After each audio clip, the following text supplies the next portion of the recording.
Hello student, कैसे हो आप लोग। स्टूडेंट, आज की इस वीडियो में हम क्लास 12 सोशियोलॉजी के जितने भी स्टूडेंट हैं उनके लिए हम लेकर आए सभी महत्वपूर्ण विस्तृत उत्तरीय प्रश्न जो आपकी बोर्ड एग्जाम के लिए सबसे ज़्यादा इंपॉर्टेंट है। और हम इस वीडियो में आपको विस्तृत उत्तरीय प्रश्न सहित उत्तर देंगे। तो अभी से इन सभी प्रश्नों को तैयार कर लीजिए। बोर्ड एग्जाम में 100% यही प्रश्न आएगा, तो आपको इन प्रश्न को देखना है और तैयार करके जाना है।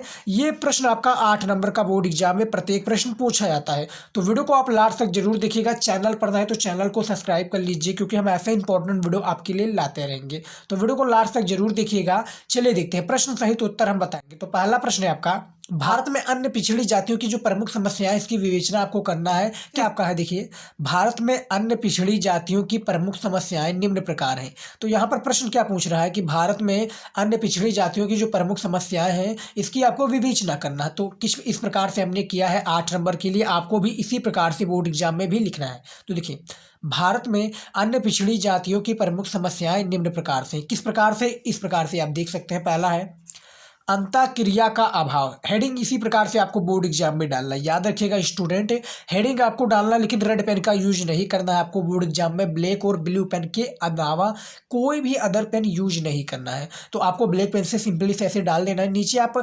स्केच लेकर जाइएगा, वहाँ पर आप अंडरलाइन कर देंगे, तो दिखने में आप देख सकते हैं कितना अच्छा लग रहा है। वहाँ पर भी आपकी बोर्ड की कॉपी में भी लिखेंगे तो और भी अच्छा लगेगा। तो देखिए, इनमें से पहला जो आपका हेडिंग है कि अंतःक्रिया का अभाव। अब देखिए, अंतःक्रिया का अभाव क्या होता है, हम इसमें समझेंगे। अंतःक्रिया के अभाव में देखिए, गांव में अन्य पिछड़ी जाति के लोग पृथक मोहल्ले में रहते हैं। ऊंची जातियों के संबंध इनके साथ नहीं रहते। उच्च जातियों की महिलाओं और बच्चों के संबंध इनसे नहीं होते, इसलिए अन्य पिछड़ी वर्ग की नई पीढ़ी बुरा मानती है। यानी जो अंतःक्रिया का अभाव है, ये तो थोड़ा बड़ा है, लेकिन इसको हमने शॉर्ट फॉर्म में किया है। जैसे 8 नंबर का प्रश्न है, तो 250 वर्ड में इसका आंसर भी देना होगा आपको। तो इसका 250 वर्ड में देने के लिए मैंने छोटा छोटा काट कर लेकर आ रहा हूँ, ताकि आपका पूरा वो भी समस्याएं, जो आप समस्याएं बताने वाले प्रमुख समस्याएं, वो भी इसमें आ जाए और आपको कोई दिक्कत भी ना हो। तो देखिए, अंतरक्रिया के अभाव में बताया गया कि जो गांव के अन्य पिछड़ी जात हैं, यानी जो गांव के अन्य पिछड़ी जात और मोहल्ले के लोग हैं, वो ऊंची जातियों के संबंध इनके साथ नहीं रहते। यानी जो ऊंची जाति के, गांव के जो निम्न जात के, अनुसूचित जाति, उसकी जो ऊपर की जाति जो ब्राह्मण होते हैं, उनसे क्या होता है, जातियों से क्या होते संबंध इनके साथ नहीं रहते। उच्च जातियों की महिलाओं और बच्चों के संबंध इनसे नहीं होते, इसलिए अन्य पिछड़े वर्ग की नई पीढ़ी बुरा मानती है। दूसरा है उच्च जात। देखिए, उच्च जातियों पर निर्भरता। दूसरा जो क्या है, इसमें जो समस्याएं हैं कुछ इस प्रकार से भी आपको डालना है, क्योंकि हेडिंग के आप डालेंगे, हेडिंग के थ्रू आप लिखेंगे तो दिखने में काफ़ी अच्छा लगेगा, एग्जामिनर बोर भी नहीं होगा। तो क्या करेंगे, आप हेडिंग वाइज लिखेगा और एग्जामिनर आपका हेडिंग एक पढ़ता चला जाएगा और उसका आंसर आपको 8 नंबर, क्योंकि 3 ही प्रश्न बोर्ड एग्जाम में पूछा जाता है सोशियोलॉजी में। याद रखिएगा, क्योंकि बड़ा क्वेश्चन है तो इसमें 3 ही प्रश्न पूछा जाएगा। तो 8 का पहले 10 नंबर का पूछा था, लेकिन अब 8 का पूछा जाता है। तो 8 3 24 नंबर आपका कन्फर्म हो जाएगा। तो देखिए, उच्च जातियों पर निर्भरता क्या है। देखिए, ये सही है कि शिक्षा और आर्थिक क्षेत्र में जो पिछड़े वर्ग उन्नत हैं वे ऊंची जातियों, देखिए, ये सही है कि शिक्षा और आर्थिक क्षेत्र में पिछड़े वर्ग उन्नत वे ऊंची जातियों देखिए, ऊंची जातियों पर नहीं रहते, यानी पर निर्भर नहीं रहते। लेकिन निम्न स्थिति के पिछड़े वर्ग जो गांव में जीवन यापन करते हैं, ये उच्च जातियों पर निर्भरता नहीं रहते हैं, जिनके बारे में बताया गया है। तो जो उच्च जाति के लोग हैं, तो निम्न जाति के जो लोग हैं, वो उच्च जाति की ऊपर जो है निर्भर नहीं रहते। वो तीसरा है आपका देखिए, बटाईदारी समस्या, यानी जो बटाईदारी समस्या है, तीसरा ये हमारा हेडिंग है। देखिए, समस्या में कि ये सही है कि अन्य पिछड़े वर्गों के अधिकार, ये सही है कि अन्य पिछड़े वर्गों के अधिकतर किसान सीमांत व लघु कृषक हैं। उनके पास कृषि करने के लिए पर्याप्त जमीन नहीं है। वे खेती बाड़ी का काम करने, देखिए, खेती बाड़ी का काम करने अपने परिवार के लोगों से कराते हैं। यानी जो बटाईदार की समस्या है कि ये सही है कि अन्य जो पिछड़े वर्ग के अधिकतर किसान सीमांत हैं, वो लघु कृषक हैं और उनके पास कृषि करने के लिए पर्याप्त जो जमीन है नहीं है। काफ़ी लोगों के पास जमीन भी नहीं है और पर्याप्त जमीन नहीं है कि 10 बीघा 12 बीघा हो, को उनके पास छोटा है 1 बीघा 2 बीघा, तो उसी में वो अपना जीवन यापन करते हैं। खेती बाड़ी का काम करने में लोगों की से कराते हैं। यानी जो बड़े बड़े लोग होते हैं जिनके पास काफ़ी खेत होता है, तो वो जो होते हैं मजदूरों से या दूसरों लोगों से काम कराते हैं अपने खेती बाड़ी के लिए। तो तीसरा ये हमारा हो गया। चौथा है आपका देखिए, ऋणग्रस्तता। जो चौथा हमारा हेडिंग है ऋणग्रस्तता। देखिए तो इसमें आपको याद रखिएगा 250 वर्ड में इसका आंसर देना है प्रत्येक प्रश्न का। तो इस वीडियो में हम आपका 5 प्रश्न लेकर आए जो कि बोर्ड एग्जाम में बहुत ही ज़्यादा महत्वपूर्ण है, तो इनको आपको तैयार करके जाना है। देखिए तो ऋणग्रस्तता में क्या है, इसमें कोई संदेह नहीं है कि उच्च स्तर के अन्य पिछड़े वर्ग अच्छी स्थिति में है, लेकिन निम्न स्तर के अन्य पिछड़े वर्ग अत्यंत गरीब हैं। ये स्वाभाविक है कि वे ऐसी स्थिति में नहीं है कि अपनी आय में अपना भरण पोषण कर सकें। जो ऋणग्रस्तता है यानी जो पैसे की तंगी, वो क्या है कि इसमें स्वाभाविक है कि ऐसी स्थिति नहीं है कि वो अपनी आय में अपना भरण पोषण कर सकें, यानी पालना पोषना बच्चों को और अपना जो आय है वो इसमें भरण पोषण नहीं कर सकती इतने कम आमदनी में। तो ये ऋणग्रस्तता हो गया। पांचवा है आपका स्वास्थ्य और पोषण। जो इसमें भारत के अन्य पिछड़ी जो जातियां हैं उनमें जो समस्याएं आती हैं, ये कुछ 5 हम इस वीडियो में लेकर आए हैं। तो 5 ही लिख देंगे तो आपको एग्जामिनर 8 नंबर दे देगा। देखिए स्वास्थ्य और पोषण में क्या है, निम्न स्तर के अन्य पिछड़े वर्गों को, देखिए निम्न स्तर के अन्य पिछड़े वर्गों की अधिकांश जातियां गरीब हैं। इनके स्वास्थ्य की दशाएं खराब होती हैं, इनके मकान कच्चे होते हैं, ना तो उनके कुएं साफ होते हैं और ना ही हैंडपंप। इस तरह का अस्वास्थ्यकरण कर देते हैं या अस्वास्थ्यकरण हो जाता है स्वास्थ्य में और पोषण में। तो ये कुछ निम्न जातियों की समस्याएं थी। तो 5 हमने इस वीडियो में समस्याएं बताई हैं जो कि पॉइंट वाइज और हेडिंग वाइज है। तो ये काफ़ी ज़्यादा इंपॉर्टेंट है। यही प्रश्न यदि आपका अति लघु उत्तरीय प्रश्न में आ जाता, तो जो मैं आपने ये पॉइंट बताया, जैसे आप देख रहे हैं ऋणग्रस्तता, बटाईदार की समस्या, उसके बाद में बटाईदारी की समस्या और स्वास्थ्य और पोषण, तो ये आपको क्या है, इसमें बस आपको इसमें जो हमने ये लिखने को दिया है ये आपको नहीं लिखना होता, बस आप यही लिख देते और आपको 2 नंबर या 3 नंबर दे देता एग्जामिनर अति लघु उत्तरीय प्रश्न में, याद रखिएगा। तो ये हमारा पहला प्रश्न कंफर्म हो गया जो कि भारत में अन्य पिछड़ी जातियों की जो प्रमुख समस्याएं थी उनके बारे में है। दूसरा आपका प्रश्न है, सबसे पॉपुलर प्रश्न ही हमने इस वीडियो में लेकर आए हूँ जो हर साल बोर्ड एग्जाम में पूछा जाता है और मॉडल पेपर में भी इन सभी प्रश्नों को आपको देखने को मिल जाएगा। तो जो दूसरा प्रश्न है, भारत में दहेज प्रथा के कारण एवं परिणामों की व्याख्या कीजिए। सोशियोलॉजी के जितने भी स्टूडेंट हैं वीडियो को अभी लाइक कर दीजिए। और वीडियो आपका थोड़ा लंबा भी हो सकता है क्योंकि इसमें हमने देखिए इनमें हमने विस्तृत उत्तरीय प्रश्न को कवर किया है, ना कि लघु उत्तरीय प्रश्न को, और वो भी प्रश्न सहित उत्तर, ऐसे आपको कोई भी नहीं बताएगा। तो वीडियो को इसी बात पर आप लाइक कर दीजिए। देखिए जो दूसरा प्रश्न है, भारत में दहेज प्रथा के कारण एवं परिणामों की व्याख्या कीजिए। तो देखिए कुछ इस प्रकार से किया गया है। दहेज प्रथा के कारण, दहेज प्रथा की उत्पत्ति के प्रमुख कारण निम्नलिखित है, यानी कुछ निम्नलिखित इस प्रकार से है। पहला आपका है, देखिए अनुलोम विवाह। आपको हेडिंग देखिए, हेडिंग डाल के ही लिखना है बोर्ड एग्जाम में, क्योंकि हेडिंग डालने से क्या होगा, आपकी जो कॉपी है और भी अच्छी दिखेगी। मैं देखिए किस प्रकार से हेडिंग डाला हूँ, आपको सेम इसी प्रकार से कॉपी में हेडिंग डालनी है, वो भी ब्लैक पेन से हमने डाला है, आपको भी ब्लैक पेन का ही यूज करना है। तो देखिए जो पहला आपका अनुलोम विवाह, ये अनुलोम विवाह किसे कहते हैं, जो भारत में दहेज प्रथा के कारण में आते हैं, ये कुछ इन प्रकार से आते हैं, हेडिंग वाइज हमने बताया। देखिए अनुलोम विवाह के चलन से उच्च, देखिए अनुलोम विवाह के चलन से उच्च कुल की लड़की की मांग बढ़ती गई और इस प्रकार प्रथा का जन्म। दूसरा है विवाह की अनिवार्यता, यानी जो विवाह की अनिवार्यता है, दूसरा ये है आपका, हिंदू धर्म में कन्या का विवाह करना हर माता पिता का एक अनिवार्य धार्मिक कृत्य हो गया है, परंतु विवाह की अनिवार्यता उन कन्याओं की पिताओं के लिए समस्या बन गई है। यानी जो विवाह की अनिवार्यता है, हिंदू धर्म में कन्या के विवाह करना माता पिता का एक जो है धार्मिक है और माता पिता को विवाह जो है करना ही पड़ता है। तो अनिवार्यता में उन कन्याओं के पिताओं के लिए समस्या ये बन गई, विवाह की अनिवार्यता। उसके बाद में तीसरा आपका महंगी शिक्षा प्रणाली, यानी जो इसमें भारत में दहेज प्रथा के जो कारण में आते हैं, तीसरा आपका है महंगी शिक्षा प्रणाली। आपको इसी प्रकार से बोर्ड एग्जाम में भी लिखना है, छोटा छोटा लिखिए और 250 शब्दों में आपको पूर्ण करना रहता है, 8 नंबर आपके लिए मिल जाएगा। तो 3 ही प्रश्न पूछा जाता है, ज़्यादा नहीं पूछा जाता है। तो इस वीडियो में भी हम आपके लिए 5 लेकर आए हैं। तो इन्हीं में से यदि आप इन्हीं में से आप तैयार कर लेते तो मेरी गारंटी है एक ना एक तो फंस ही जाएगा। तो जो महंगी जो शिक्षा प्रणाली, देखिए माता पिता अपने बच्चों को उच्च शिक्षा, विशेषकर चिकित्सा तथा प्रौद्योगिक तकनीकी शिक्षा आदि दिलाने के लिए बहुत अधिक आर्थिक व्यय करते हैं। इस शिक्षा में हजारों रुपए खर्च करने पड़ते हैं। यानी जो महंगी शिक्षा है माता पिता के अपने बच्चों और उच्च शिक्षा विशेषकर चिकित्सा तथा प्रौद्योगिकी के जो क्षेत्र में है, आप देख सकते हैं किस प्रकार से है, आप इसको समझ सकते हैं।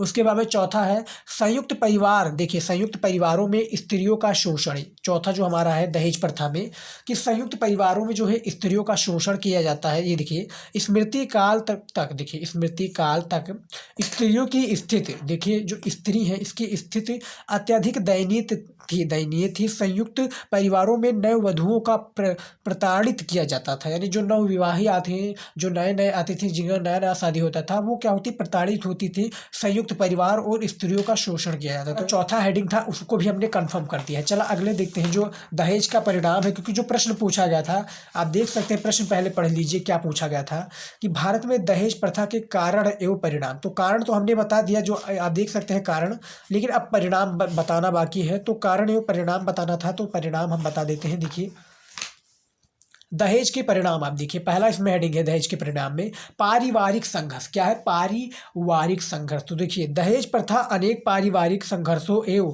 तनावों को जन्म देती है। दहेज कम मिलने पर नववधु को तरह तरह के कष्ट दिए जाते हैं। इसके अतिरिक्त कभी कभी तो दहेज की राशि के लिए पिता पुत्र एवं अन्य पारिवारिक सदस्यों के बीच झगड़े हो जाते हैं। यानी कहने का मतलब है जो पारिवारिक संघर्ष है, दहेज न मिलने के बाद जो तनाव है, किसको जो नववधु है उनको तनाव में डाला जाता है। दूसरा है आपका परिणाम में बाल विवाह का प्रोत्साहन, यानी जो बाल विवाह है ये प्रोत्साहन था पहले, अब नहीं है प्रेजेंट टाइम में, जो कि प्रेजेंट टाइम में अब लागू किया गया कि 18 साल की स्त्री और 21 साल के पुरुष के साथ में शादी हो सकती है। तो पहले बाल विवाह का प्रोत्साहन था। मैं बता दूं दहेज प्रथा बाल विवाह का प्रोत्साहन देती है। जो दहेज प्रथा है ये बाल विवाह का क्या है? प्रोत्साहन देती है।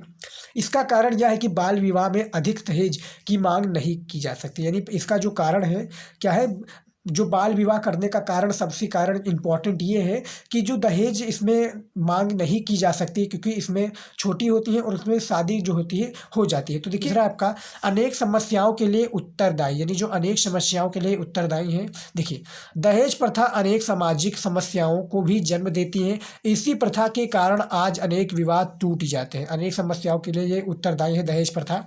चौथा आपका आत्महत्या और शिशु हत्या। आत्महत्या और शिशु हत्या, देखिए मध्यवर्गीय परिवारों के लिए कन्या के लिए दहेज की रकम जुटाना कठिन होता है। आप इस प्रकार से देख सकते हैं इसका जो परिणाम है दहेज का।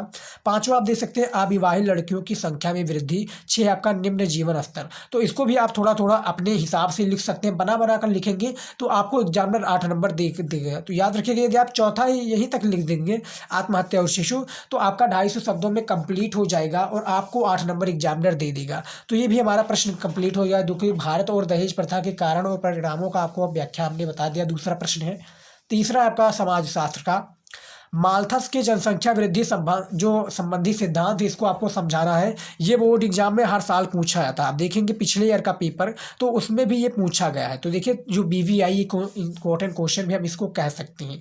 और यदि आपको इसका PDF चाहिए, जो हमने इस वीडियो में आपको बताया है, तो आपको PDF मिल जाएगा। तो आप जाकर इसको तैयार कर लीजिएगा और आपको पढ़ लीजिएगा। PDF इसको आपको हमारे वेबसाइट पर मिलेगा।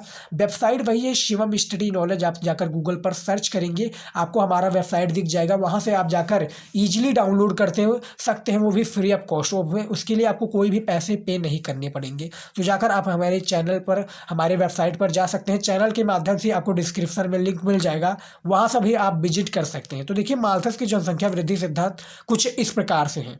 देखिए जनसांख्यिकीय के सर्वाधिक प्रसिद्ध सिद्धांतों में एक सिद्धांत अंग्रेज राजनीतिक अर्थशास्त्री थॉमस रॉबर्ट माल्थस, देखिए ब्रैकेट में है 1766-1834 से संबंध है। माल्थस का जनसंख्या वृद्धि सिद्धांत जो अनेक जनसंख्या विषयक निबंध N80, देखिए जनसंख्या विषयक निबंध N80 on the principle of population 1788 में स्पष्ट किया गया है कि हालांकि यह एक तरह के निराशावादी सिद्धांत था। माल्थस का कहना था कि मनुष्यों की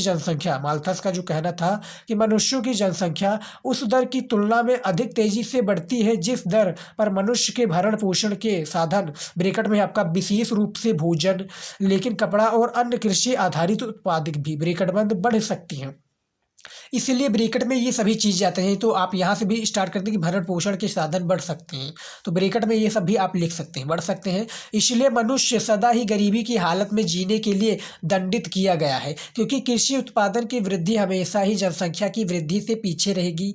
चूँकि जनसंख्या वृद्धि दर भरण पोषण के संसाधनों के उत्पादन में उत्पादन में होने वाली वृद्धि दर से हमेशा आगे रहती है। तो ये कुछ माल्थस का जनसंख्या वृद्धि का सिद्धांत आपको सेम इसी प्रकार से लिखना है। तो इसमें थोड़ा और भी आप देख सकते हैं, इसमें जो है थोड़ा और भी लिखना पड़ेगा, क्योंकि 250 शब्दों में इसका दे रहा होगा। एग्जामिनर को पता भी चलना चाहिए कि हाँ ये 250 शब्दों में लिखा है, ये 250 शब्दों से कम नहीं होना चाहिए। याद रखिएगा, एग्जामिनर को ऐसा लग जाना चाहिए कि 2 से 3 पेज में यदि आप लिख देंगे बोर्ड की कॉपी में, तो हाँ लगेगा एग्जामिनर को कि हाँ ये है 250 शब्द में, और 8 नंबर आपको देकर चला जाएगा। क्योंकि बोर्ड एग्जाम में इसका जो प्रश्न पूछा जाता है 3 ही प्रश्न पूछा जाता है।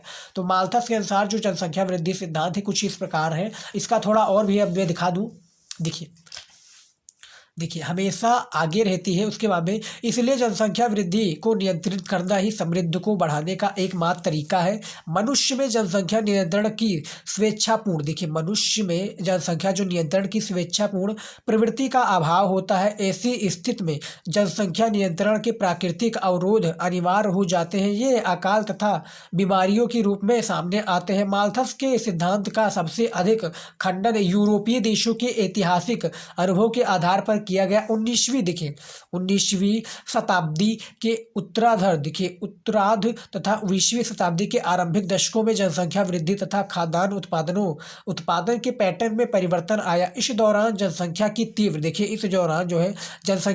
तीव्र वृद्धि के बावजूद खाद्य उत्पादन और जीवन स्तर लगातार उन्नत होते गए। आलोचकों ने माना कि गरीबी तथा भुखमरी की समस्या का कारण आर्थिक संसाधनों का असमान वितरण है। तो ये माल्थस के अनुसार कुछ जनसंख्या का वृद्धि सिद्धांत जो था कुछ इस प्रकार से था। आप देख सकते हैं किस प्रकार से बताया गया है। तो इसके बारे में आपको लिखना है, क्योंकि छोटा क्वेश्चन है लेकिन धमाका बड़ा करता है। याद रखिएगा, छोटा क्वेश्चन आपको दिखने में लगेगा लेकिन इसका आंसर सेम इसी प्रकार से भी देना जिस प्रकार से हमने दिया है। आप देख सकते हैं 2 पेज में दिया, तो आप बोर्ड एग्जाम की कॉपी में आप 2.5 पेज में लिखेंगे तो आपका हो जाएगा, और आप 8 नंबर लेकर आएंगे, मेरी गारंटी है। तो इन प्रश्नों को आपको तैयार करके जाना है, पीडीएफ आपको मिल जाएगा। तो तीसरा प्रश्न भी हमने क्लियर कर दिया है। देखिए अब हमारा जो अगला प्रश्न है, चौथा प्रश्न क्या है, देखिए स्वतंत्रता के बाद ग्रामीण समाज में आए परिवर्तनों को स्पष्ट कीजिए। यानी जो स्वतंत्रता है इसके बाद में जो ग्रामीण समाज है, ग्रामीण के लोग हैं या समाज के लोग हैं, परिवर्तनों को स्पष्ट कीजिए। जो कि 15 अगस्त 1947 को हमारा देश आज़ाद हुआ, उसके बाद के बारे में यहाँ पर बात हो रही है। तो याद रखिएगा ये सबसे ज़्यादा इंपॉर्टेंट है सोशियोलॉजी 8 नंबर के लिए। पीडीएफ आपको मिल जाएगा। वीडियो थोड़ा लंबा भी हो सकता था, हमने बताया था। और अभी तक आपने वीडियो को लाइक नहीं किया तो लाइक कर दीजिए, क्योंकि ऐसा आपको कोई भी नहीं बताएगा, क्योंकि बोर्ड एग्जाम में ज़्यादा इंपॉर्टेंट है। तो देखिए स्वतंत्रता के बाद ग्रामीण क्षेत्रों में सामाजिक संबंधों की प्रकृति में अनेक प्रभावशाली रूपांतरण हुआ। अब देखिए किस प्रकार से रूपांतरण हुआ, मैं दिखा दूं। देखिए रूपांतरण हुआ।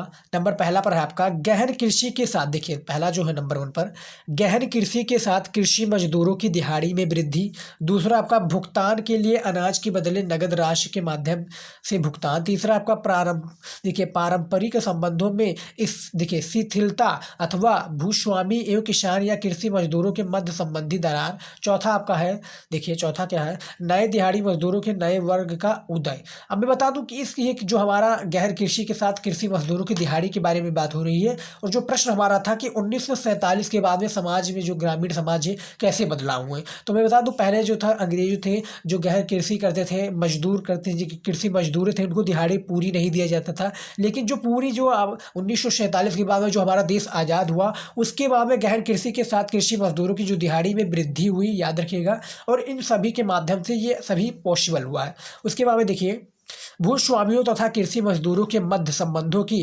प्रकृति में परिवर्तन की समीक्षा समाज शास्त्री जॉन ब्रेमन ने संरक्षण से शोषण की ओर बदलाव में किया है। ऐसा परिवर्तन उन तमाम क्षेत्रों में हुआ जहां कृषि का व्यापारीकरण आर्थिक हुआ, अर्थात फसलों का उत्पादन मूल रूप से बाजार में बिक्री के लिए किया गया। मजदूर संबंधों का ये बदलाव विद्वानों द्वारा पूंजीवादी कृषि और बदलाव के रूप में देखा गया। पूंजीवादों उत्पादन व्यवस्था भूमि और मजदूरों के पृथक्करण, देखिए भूमि और मजदूरों के पृथक्करण और पर आधारित 19वीं शताब्दी में महाराष्ट्र में बड़े क्षेत्र में कपास की कृषि होने लगी। जो बड़े क्षेत्र में क्या है वो कपास की क्या होने लगी, बेसिकली कृषि होने लगी। उसमें और भी आप देख सकते हैं, इसमें और भी बताया गया है। जो बड़े क्षेत्र हैं क्या होने लगी, कपास की कृषि होने लगी। कपास की खेती से किसान सीधे वैश्विक बाजार से जुड़ गए। इसकी गति तथा विस्तार में स्वतंत्रता के बाद तेजी से परिवर्तन हुआ, क्योंकि सरकार ने कृषि की आधुनिक पद्धतियों को प्रोत्साहित किया। ग्रामीण विकास के इन प्रयासों का समग्र परिणाम न केवल ग्रामीण अर्थव्यवस्था तथा कृषि के बल्कि संपूर्ण ग्रामीण समाज और कृषि संरचना को रूपांतरित करता है। देखिए, वर्ष 1960 और 70 के दशक में कृषि विकास में ग्रामीण सामाजिक संरचना को बदलने के लिए नवीन तकनीकी को अपनाने से बड़े किसानों में समृद्धि आई। अनेक कृषि संपन्न क्षेत्रों आंध्र प्रदेश, देखिए अनेक जो कृषि संपन्न क्षेत्र हैं 1960 और 70 के जो दशक में परिवर्तन आए। देखिए, बड़े किसानों समृद्ध आय। अनेक कृषि संपन्न क्षेत्रों जैसे आंध्र प्रदेश, पश्चिमी उत्तर प्रदेश तथा मध्य गुजरात प्रबल जातियों के किसानों ने कृषि से प्राप्त लाभ यानी कृषि से प्राप्त लाभ को अन्य व्यापारों में निवेश करना आरंभ कर दिया। इससे नए उद्यमी समूहों का उदय हुआ। लोगों द्वारा भेजे जाने वाले धन पर भी निर्भरता है। तो ये कुछ ही इस प्रकार से आपका चौथा जो हमारा प्रश्न था, चौथा जो प्रश्न क्या था, चौथा प्रश्न था कि स्वतंत्रता के बाद में, देखिए प्रश्न क्या है, देखिए स्वतंत्रता के बाद ग्रामीण समाज में आए परिवर्तनों को कुछ इस प्रकार से हमारा परिवर्तन था, जो आप देख सकते हैं परिवर्तन के बारे में इस प्रकार से बताया गया है। तो ये कुछ इस प्रकार से था। यदि इसको आपको पीडीएफ चाहिए, आपको पीडीएफ में डिटेल में आपको समझ में आ जाएगा और इन सभी प्रश्नों को आपको तैयार करके जाना है, याद रखिएगा। तो पांचवा जो हमारा प्रश्न है परिवार, देखिए परिवार से आप क्या समझते हैं, परिवार के प्रकारों की विस्तृत चर्चा कीजिए। ये सबसे ज़्यादा इंपॉर्टेंट है। काफ़ी स्टूडेंट तो परिवार के बारे में जानते भी नहीं होंगे। तो परिवार तो होगा, लेकिन इसको आपको परिभाषा देना है, यानी बोर्ड एग्जाम में आपको इसका विस्तृत चर्चा करना है, जिसके लिए एग्जामिनर आपको 8 नंबर देगा। तो वीडियो थोड़ा लंबा हो रहा है, आप देख सकते हैं। तो इसमें बस हमारा आखिरी प्रश्न यही बचा हुआ, परिवार से आप क्या समझते हैं। तो इसको भी आप क्लियर कर लीजिए और आप इसको तैयार कर लीजिए। रिक्वेस्ट है, क्योंकि बोर्ड एग्जाम में इन प्रश्नों में से एक दो तो आपका फंस ही जाएगा। 5 प्रश्न है, तो याद रखिएगा इन सभी प्रश्नों को आपको तैयार करना है। तो यहाँ पर परिवार से आप क्या समझते हैं, पहले इसके बारे में इसका आंसर दे देते हैं। देखिए परिवार के बारे में बताया गया है। देखिए प्रजनन तथा जैविक इकाई के रूप, आपको सेम इसी प्रकार से लिखना, जहाँ पर हमने रेड पेन का यूज किया है वहाँ पर आपको ब्लैक कर देना है और सारी चीज़ें आपको सेम इसी प्रकार से लिखते चले जाना है और 8 नंबर एग्जामिनर दे देगा। हम आगे से एक इंपॉर्टेंट वीडियो लेकर आएंगे कि बोर्ड एग्जाम में इस सोशियोलॉजी की कॉपी कैसे लिखें, यानी सोशियोलॉजी की कॉपी कैसे लिखें और 100 में से 100 नंबर कैसे प्राप्त करें। तो वो वीडियो भी हमारा जल्दी आएगा। तो देखिए परिवार है, प्रजनन तथा जैविक इकाई के रूप में परिवार में सामाजिक स्वीकृत से यौन, देखिए स्वीकृत से यौन संबंध रखने वाले स्त्री एवं पुरुष तथा उनकी संतान, ब्रैकेट में आपका है, चाहे वो प्राकृतिक हो या गोद में ली हुई होते हैं। देखिए ब्रैकेट बंद हो गया, होते हैं, जहाँ पर संतान होते हैं। सामाजिक इकाई के रूप में परिवार को दोनों लोगों के व्यक्तियों का वो समूह कहा जाता है जो विवाह या रक्त या गोद लेने के अधिकार से जुड़े हुए हों, जो आयु लिंग, देखिए जो आयु लिंग और संबंधों पर आधारित भूमिकाएं अदा करते हैं और जो सामाजिक रूप में एकाकी ग्रह में रहते हैं। तो परिवार का मतलब आप देख सकते हैं, अपने भाषा में भी आप लिख सकते हैं, यही नहीं कि आप किताबी भाषा में लिखिए। 2-4 लाइन आप किताबी भाषा लिख सकते हैं, उसके बाद में आप अपना भाषा में लिखेंगे और एग्जामिनर आपको 8 नंबर देकर चले जाएगा। क्योंकि एग्जामिनर जो होता है आपका शुरुआती लाइन देखता है, 2-4 लाइन देता है कि हाँ अच्छा है, उसके बाद में 8 नंबर देकर चले जाएंगे। क्योंकि एग्जामिनर को आपके अलावा और भी स्टूडेंट कॉपियाँ चेक करनी होती। तो याद रखिएगा एग्जामिनर जो है नंबर देकर आपको आगे बढ़ जाएगा।